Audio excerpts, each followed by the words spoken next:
Saudações cordiais, muito bom dia a todos. Tenho cerca de 20 minutos, então não posso saudar todas as individualidades que estão cá.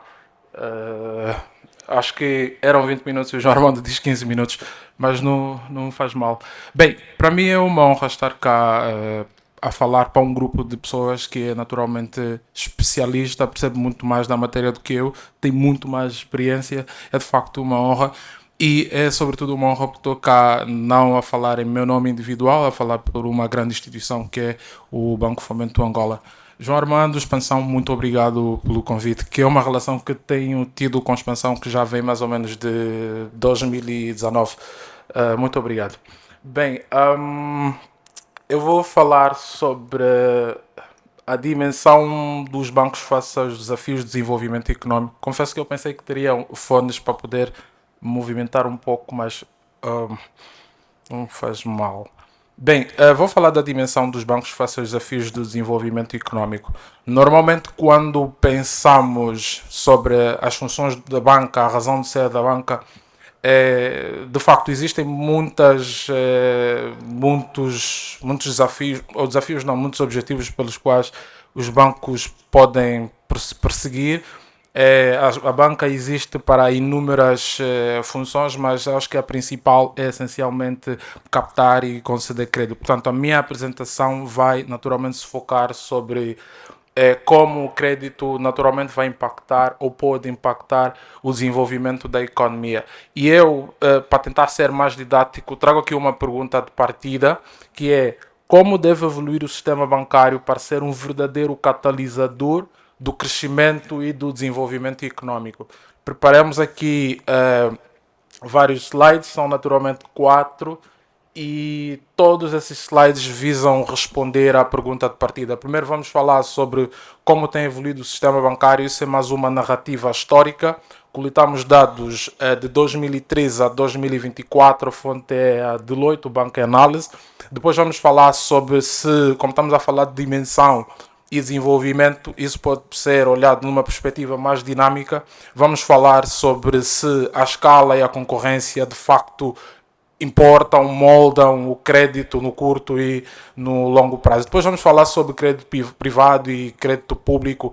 Há aqui um debate sobre se há crowding out, crowding in, se a banca dá muito crédito, dá mais crédito ao privado, ao Estado e não dar ao privado, e qual é de facto a relação que existe com o crescimento económico. E por final temos aqui também algumas recomendações. Bem, como conseguem ver, o primeiro gráfico é a evolução do ativo total da banca. De facto, a tendência é de crescimento, porque nós, por exemplo, em 2013 temos ativos à volta de 6,6 bilhões. Em 2024 estamos com 23,6 bilhões aproximadamente, significa que o setor como um todo está a crescer.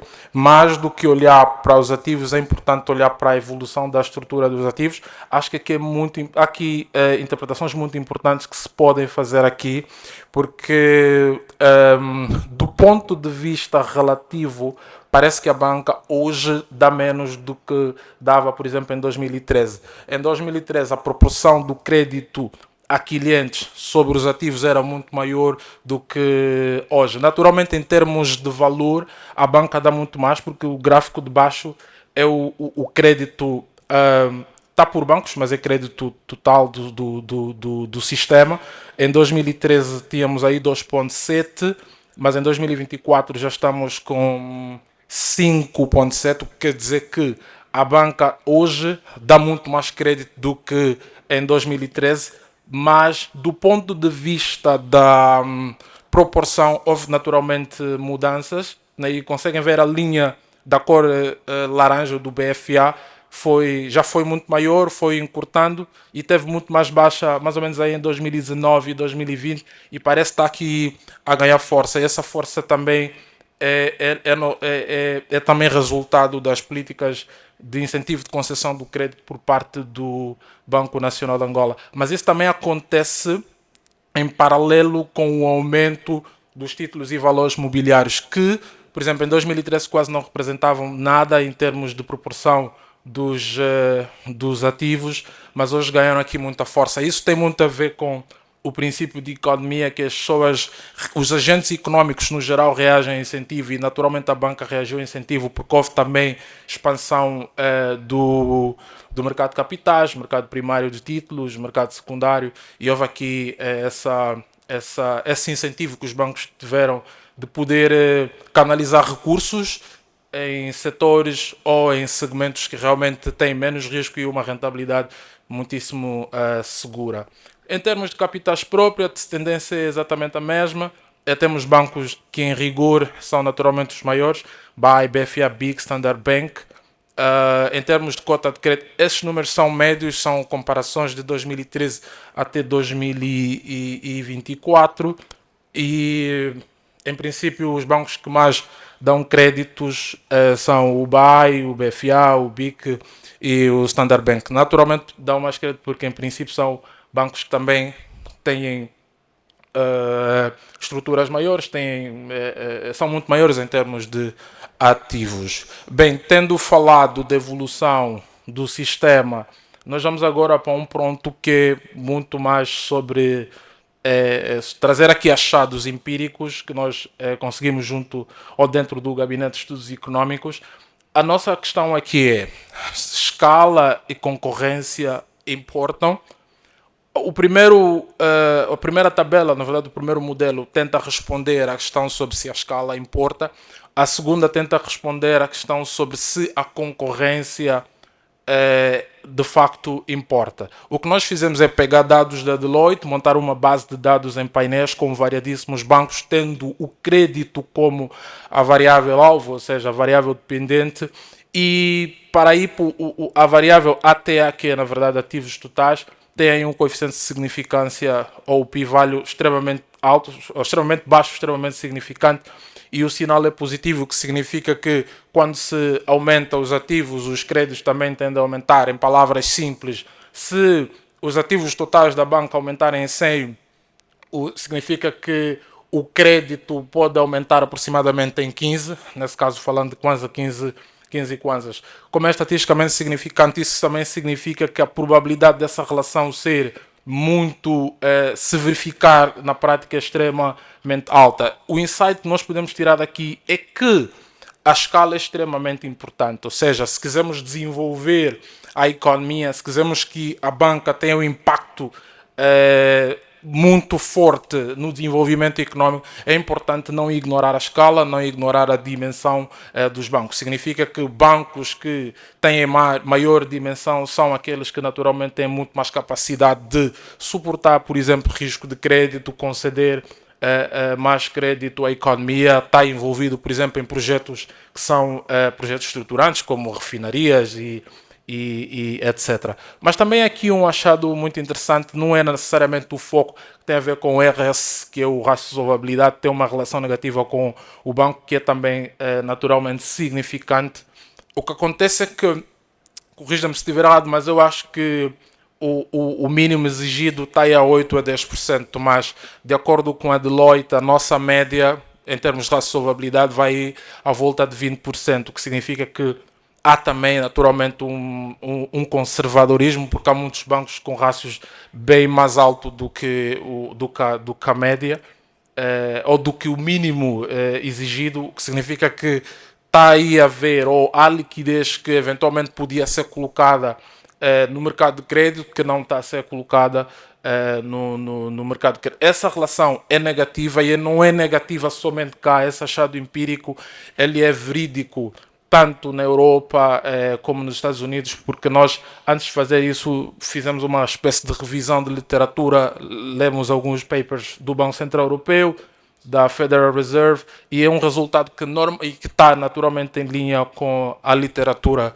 que realmente existe. Portanto, essa tabela diz-nos que, se quisermos ter um impacto maior na economia, em termos de desenvolvimento económico, é extremamente importante que não ignoremos a escala, o que significa que pode haver aqui incentivo para que bancos que são mais pequenos eventualmente possam pensar em fusões e coisas parecidas.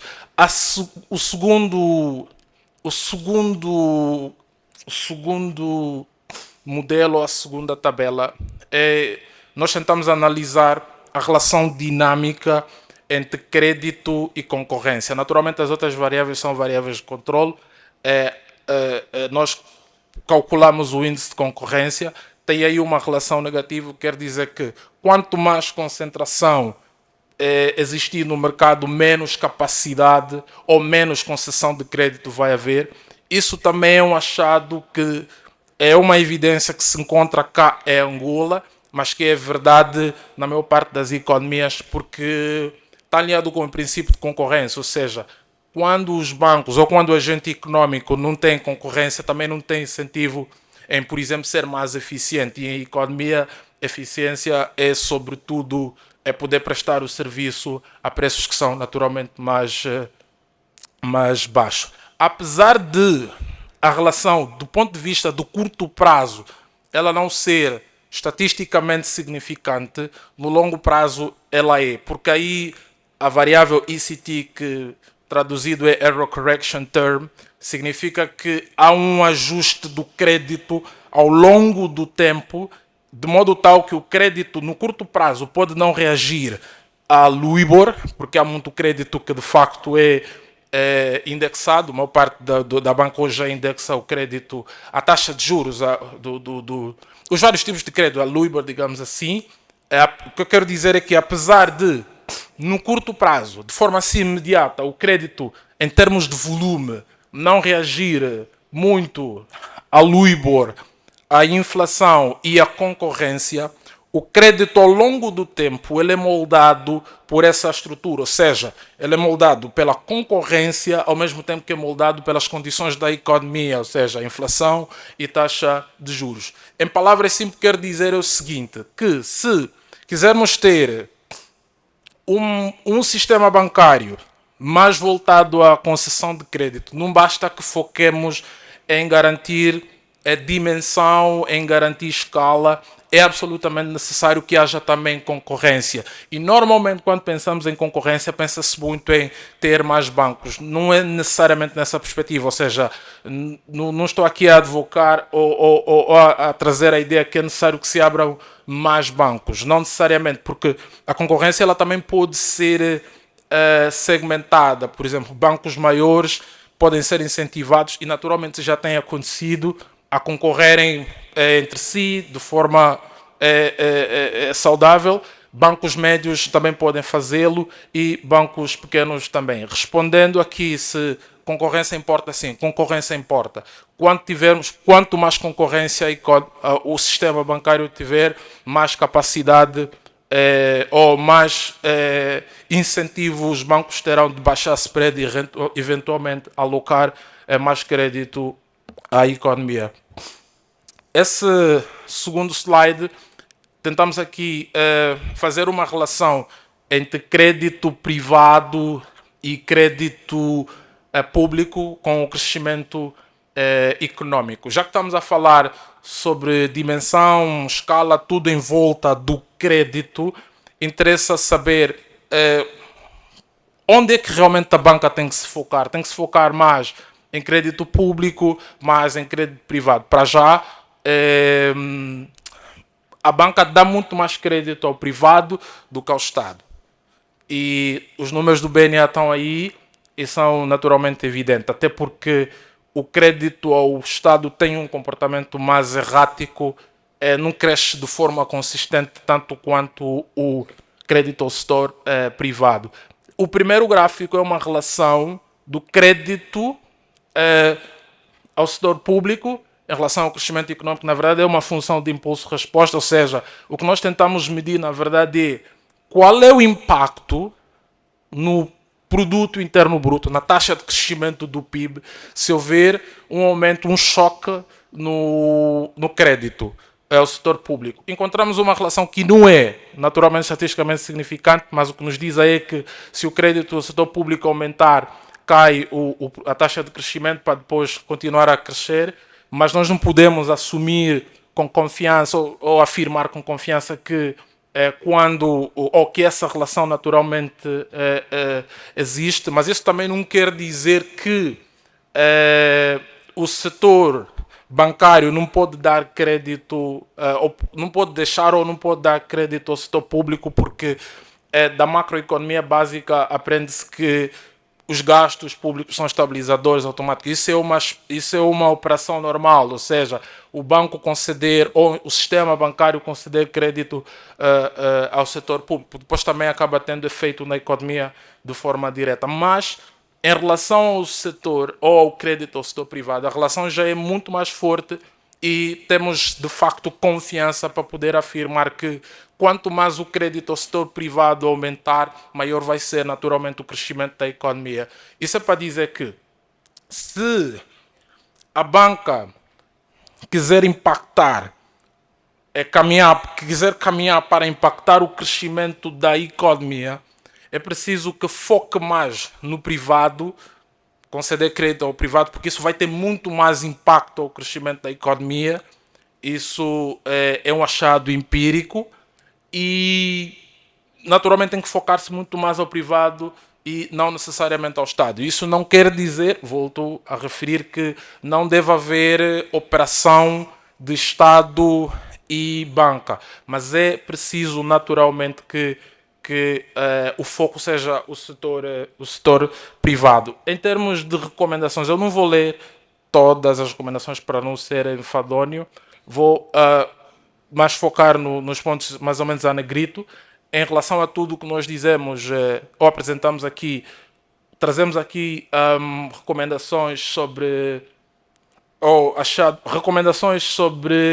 fortalecer a dimensão dos bancos com eixo na expansão do crédito. Significa que bancos que são pequenos eventualmente e não muito eficientes eventualmente podem ser incentivados a entrarem, a se envolverem em fusões.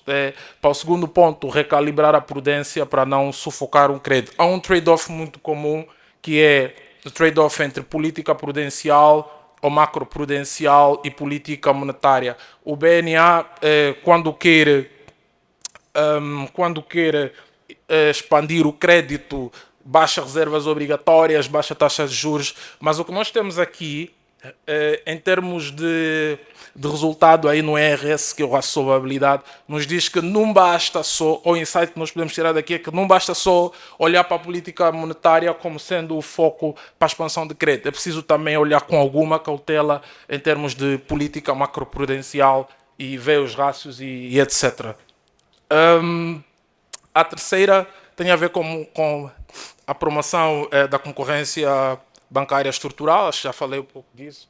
E depois temos aqui a última recomendação que tem a ver com reorientar gradualmente a estratégia de concessão de crédito. Prontos, para responder à nossa pergunta de partida, como deve evoluir o sistema bancário para verdadeiramente se tornar um catalisador do crescimento e do desenvolvimento da economia. Peço desculpa, estou com um pouquinho de gripe.